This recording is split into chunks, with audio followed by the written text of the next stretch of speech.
All right, fellas, we have gone full-on redneck. We got shit scattered all over the backyard, but we do have a shell of a car here now, so we can start building her back up. So, interior's out. Obviously, there wasn't a whole lot in it. It didn't have carpet. It didn't have front seats.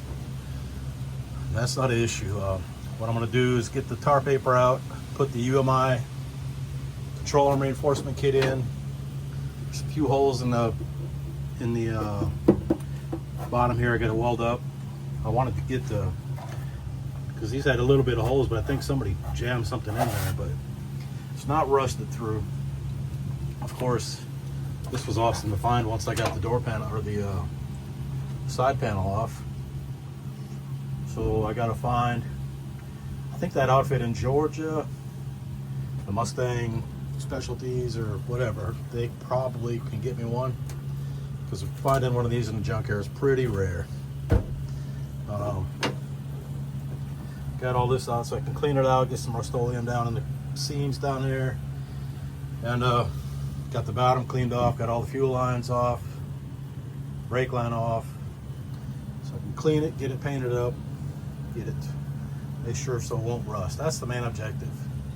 I've even got to get a little bit up in here too. Got the spoiler off. The main thing up here, there's a lot of stuff been accumulating. And there I got to get all that out, clean it out, and then put some stuff in there so it don't rust. I hate rust.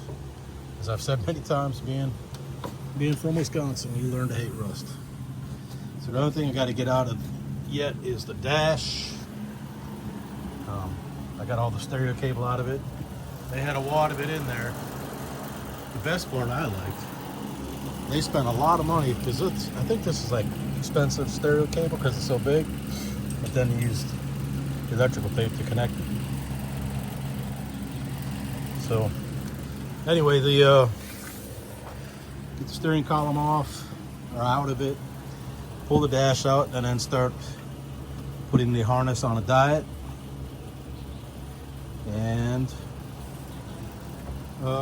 what else I got to do in there. Yeah, I'm not gonna, obviously it's not gonna be EFI, but it could be swap back to it, so all that can come out.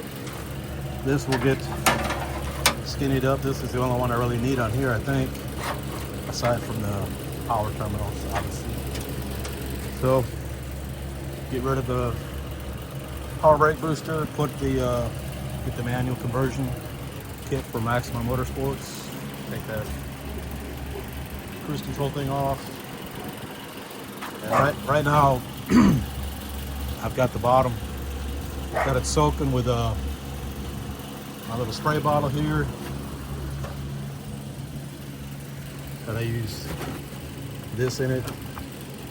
I sprayed it on there last night, so it's should be good and saturated. Now I can get the parts washer on it, get her cleaned off. It's pretty gross underneath there because something when the transmission was leaking, and it is coated. And then whoever was driving this had it on apparently lived on a dirt road, and so all the frame channels are filled with sand. I got all that stuff out. So now I can just start, once I get the dash out, start building her back up.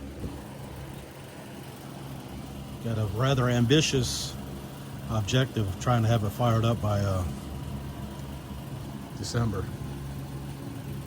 I don't know if I want to make it happen, but I'm going to try. It seems to go faster if I have an objective like that instead of just whenever and whatever. At the same time, I got to get once I take the red car to the track, which might happen tomorrow or the following Sunday, I want to run it one more time before I take like the 456 rear end, which is going to go in this, and the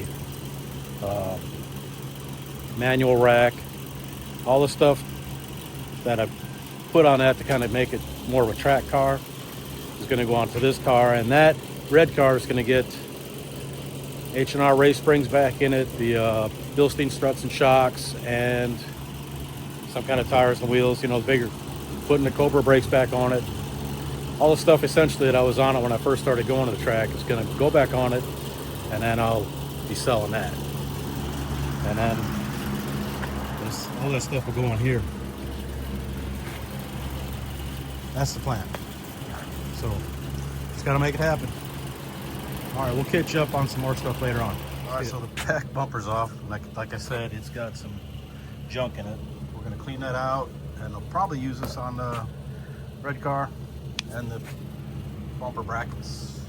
This is the bumper cover. It's not horrible, but up under here, you got to get these cleaned out because they do hold dirt, and that dirt holds water, and that leads to rust. So, you know my thoughts on that junk.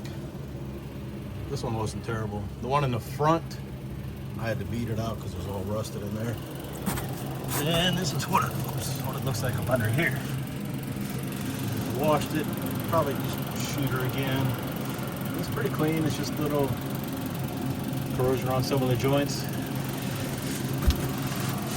What I do up here, what I did on the 86, once I'm sure this is dry, I'll take a hammer and bump that up there so it's kind of flush, and then take and run seam sealer on there and make sure it's, you know, on all the other seams. Make sure it's good so it don't get no water in there.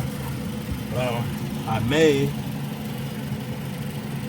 try hand welding up a couple of these. Not sure yet. My fusing metal together ain't the best, but I don't want it to look like it does on my 90LX either, because that's pretty horrible, but I didn't do that. So, and then I'm going to fill these holes up here. Make sure that's filled up. Use the wire brush up here, get the scale off, and then zap it with that stuff to keep it from rusting. I'll have to clean all this junk off too. Dirt up in there.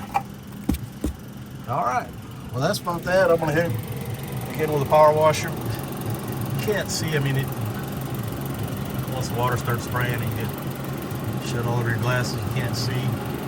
Just gotta do the best you can. If I don't get it, then I can just get up underneath here with that bottle of that concoction I made and a brush and get it cleaned up enough to so the paint will stick to it.